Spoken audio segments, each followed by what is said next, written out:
Reducing the affordability of alcohol is one of the most powerful tools at the government's disposal to tackle alcohol harm. At the same time, capping the price of a pint is a frequent political tool deployed to appeal to the public. So what is the real relationship between cost and consumption, and how does this impact the nation's health and the economy?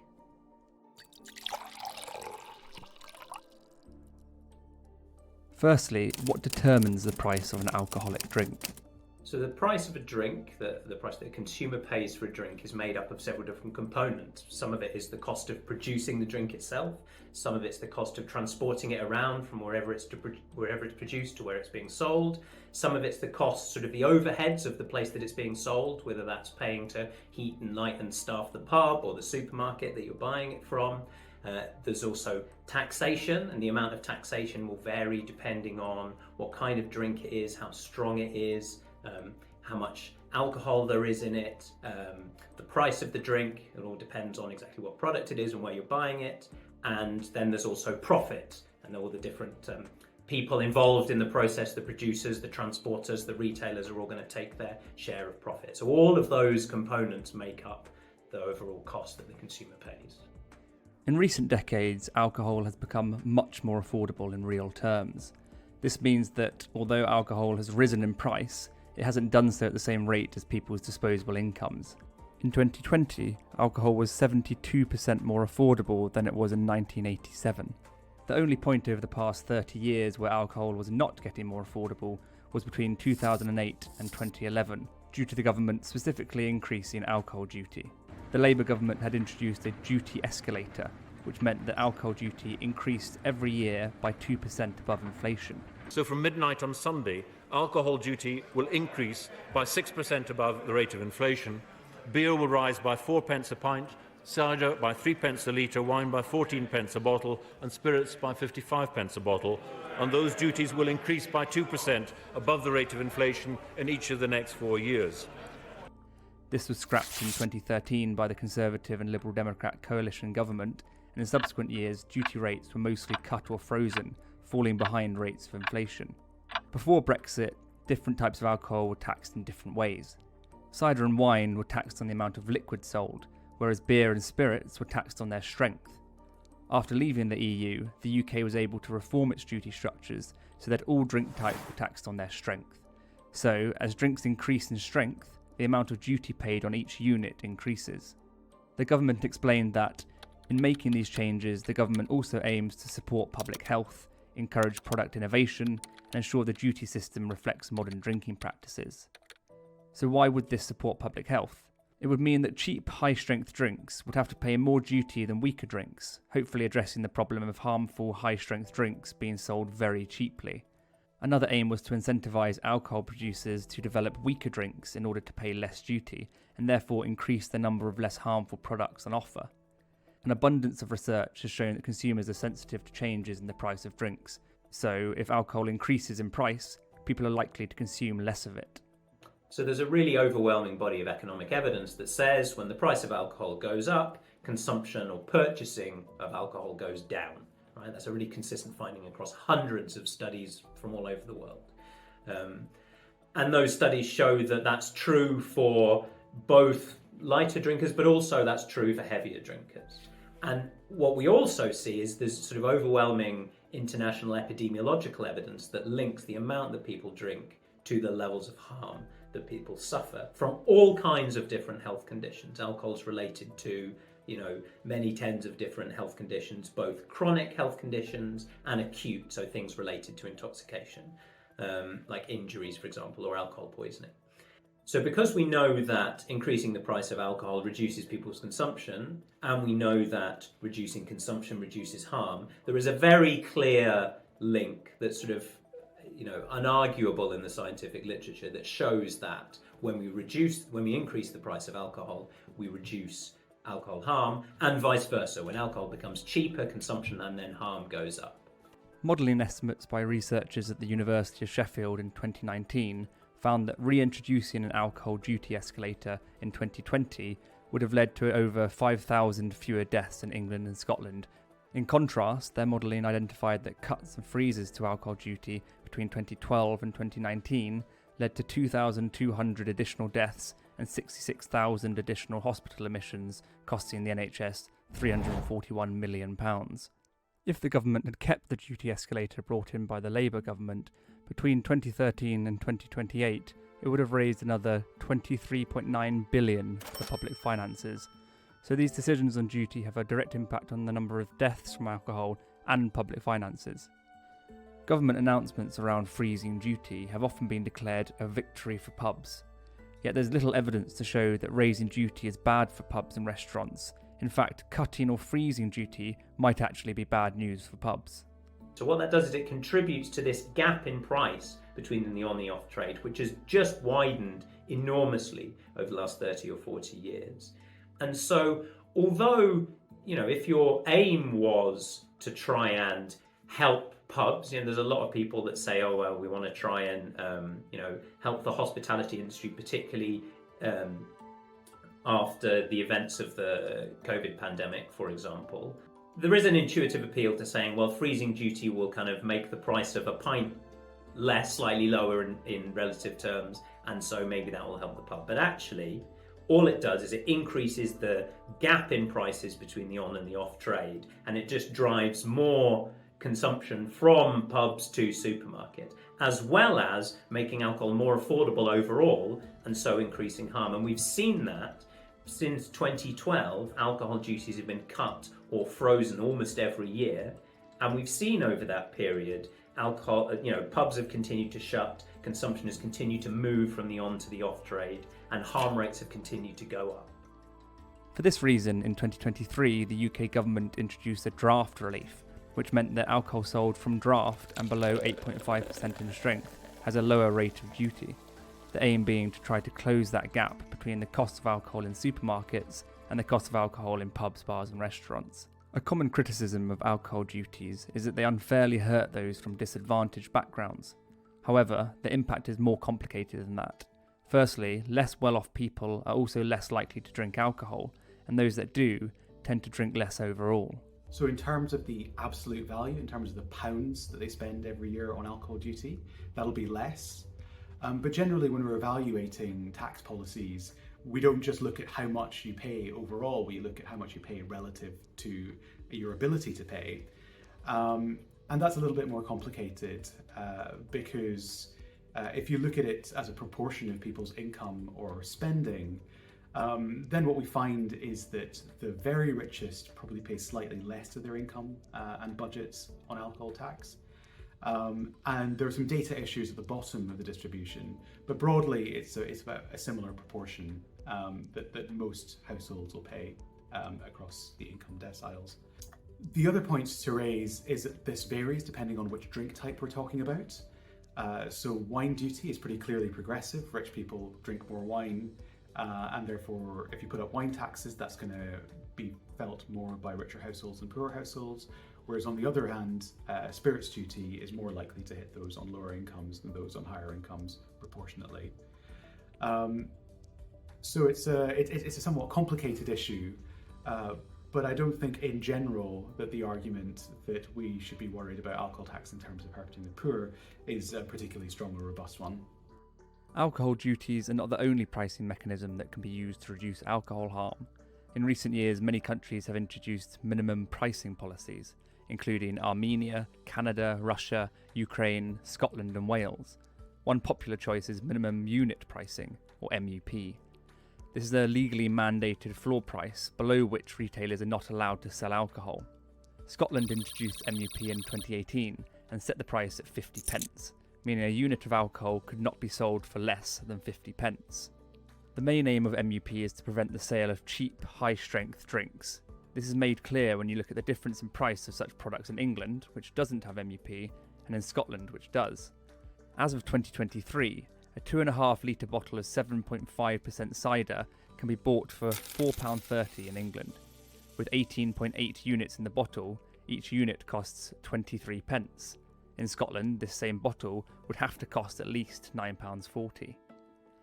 UK pubs and restaurants are almost never affected by MUP, as alcohol in the on-trade is already almost always sold over a rate that MUP would be set. The UK government planned to implement minimum pricing of alcohol following their 2012 alcohol strategy. However, the policy was never implemented. In the meantime, not only did Scotland introduce it in 2018, but Wales followed suit in 2020 and Northern Ireland plans to. The Scottish Government only managed to implement it after a 6-year-long battle with the Scotch Whisky Association and other alcohol industry trade groups, who argued that it restricted trade. Eventually, the UK Supreme Court ruled in 2017 that MUP was consistent with EU law and is better targeted at harmful drinking than alcohol duty. So what is the evidence that MUP works to reduce harm? So we have minimum prices in various different countries around the world, or territories around the world. We've seen quite strong evidence that says that where minimum prices have been introduced, or where already existing minimum prices have been raised, that alcohol consumption falls. So we've got quite robust evidence from Canada, from Australia, from Scotland to show that that's the case. So when you introduce or increase a minimum price, consumption falls. And we also have evidence from Canada and from Australia that shows that harm falls when a minimum price is introduced or increased. So we've got quite good evidence, there's very robust theoretical evidence that says, the logic of saying if we increase the price of the cheapest alcohol, that will reduce the alcohol consumption, particularly of the heaviest drinkers, and that will lead to a reduction in harm, particularly since those heaviest drinkers are the ones suffering the most harm. So there's a really robust theoretical basis for it, but we also now have some good evaluation evidence that says in the wild, when it's been done, we've seen exactly what we would expect. There is now clear evidence that MUP in Scotland has reduced overall consumption by around 3 to 3.5%.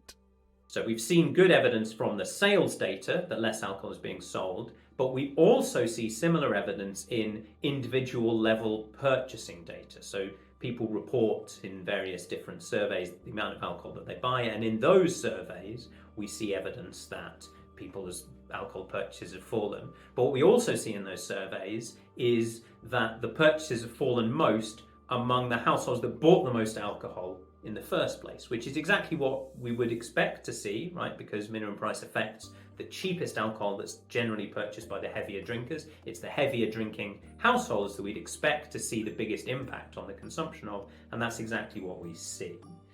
In March 2023, a study in The Lancet reported a 13% reduction in deaths and a 4% reduction in hospitalisations attributable to MUP. Not only that, but harm was disproportionately reduced in the most socioeconomically deprived areas, showing it is a progressive policy that can help reduce health inequalities. Professor John Holmes, director of the Sheffield Alcohol Research Group at the University of Sheffield, said that this was the clearest evidence to date that MUP has reduced the harm caused by alcohol in Scotland, particularly among heavier drinkers. Public Health Scotland's final evaluation report on the measure concluded that MUP has had a positive impact on health outcomes. It is an effective mechanism to reduce alcohol-related harm in Scotland, and we support the continuation of MUP beyond April 2024. Industry front groups have focused on potential negative aspects of MUP, such as a finding that some people with alcohol dependence experienced increased financial strain as they were not reducing their alcohol consumption but were paying more for it. However, it was always made clear by Public Health Scotland that MUP was never meant to target dependent drinkers who have complex needs and are a different group from harmful drinkers, although some will overlap. And it's really important to make that distinction between that group that we would have expected to reduce their consumption by the most and the dependent drinkers who are kind of quite a different group with sort of different needs, right? For whom minimum pricing was never going to be the sort of the silver bullet, and instead they need, well-resourced alcohol treatment services and, integrated healthcare systems and, all these other more complicated things.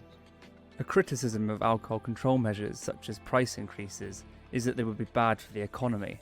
However, reducing alcohol consumption across the UK population may not have any real economic impact if household spending is reallocated from alcohol to other goods and services, rather than simply lost to the economy. And so the alcohol industry might lose, but let's say restaurants might benefit, clothing retailers might benefit, electronics might benefit. It all depends what people choose to spend their money on. And so really when we're talking about the economic effects of a change in alcohol policy, we need to look at the net effect of potentially the alcohol industry losing and other sectors gaining. And so modelling exercises that have tried to do this have found basically that the net effect is quite small in either direction. Yet, unlike most other products, alcohol has a very clear number of costs to the UK economy due to the health and social problems associated with its consumption. So when we talk about the cost of alcohol, there's lots of different things that one might mean.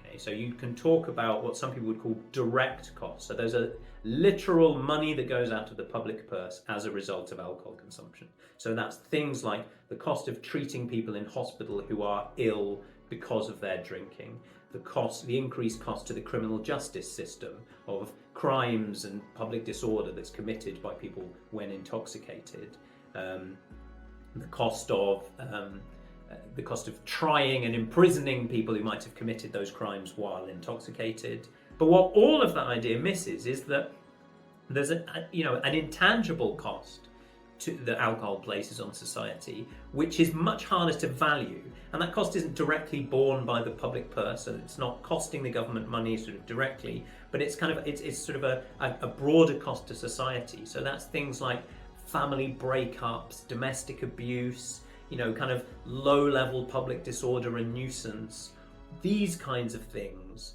The harm to other people from individuals drinking, things like fetal alcohol spectrum disorders, all sorts of different sort of more diffuse negative impacts that alcohol can have on society as a whole. And it's almost impossible to value those things. And so often they just get kind of missed out of the conversation. But they're a huge, they're very real. Those are very real costs to society. And so trying to work out the true, cost of alcohol to society is an incredibly difficult thing, but it is huge, right? It's undoubted that once you combine all of these things, the number that's going to come out is massive. These wider costs have been estimated to range from between 21 to 52 billion pounds every year. A 2018 report by the Fraser of Allander Institute found that a 10% increase in alcohol tax, with the government using the additional revenue on public services, would lead to an extra £850 million to the economy and 17,000 more full-time equivalent jobs. This would help to offset the massive costs of alcohol to productivity, which can be split into four core problems: presenteeism, absenteeism, unemployment, and premature death. Presenteeism. Although difficult to quantify, evidence suggests alcohol consumption reduces people's productivity at work. 29% of UK workers admit to going to work hungover, and the majority say that this affects their performance. Absenteeism. Studies have shown that high levels of drinking, particularly in men, is linked to higher absence from work. An Australian study found high-risk drinkers are 53% more likely to be absent from work on any given day. Unemployment. Heavy drinking is also associated with a higher risk of unemployment, with the most prominent UK study suggesting that being a problem drinker is equivalent to the effect of not having a degree on a person's chances of finding work. And premature death. In 2018, it was estimated that 180,000 working years were lost due to alcohol in England, amounting to 18% of the total working years lost. We then need to layer in the supply side labour market effects of reduction in alcohol consumption. So the health gains from lower alcohol consumption would then feed through to the economy in the shape of fewer people coming to work hungover and having their productivity impaired as a result, fewer people being off sick because of the health harms associated with alcohol, fewer people being unemployed because their drinking makes it harder for them to hold down a job, and ultimately fewer people of working age dying because of alcohol-related causes. And all of those things are an unambiguous gain to the economy. I mean, they're obviously good for other reasons. They're probably more important, frankly, than the economy, but they are unambiguously good for the economy. The Organisation for Economic Cooperation and Development, or OECD, estimates that for every $1 invested in alcohol control policies, up to $16 is returned in economic benefit, meaning Benjamin Franklin was mathematically spot on when he said, "An ounce of prevention is worth a pound of cure." Pricing mechanisms are therefore highly cost-effective for countries. However, more importantly, they are also an effective way of reducing alcohol-related disease and death, and should therefore be utilised by countries across the world far more than they currently are. For more information on this topic, check out the briefings on our website.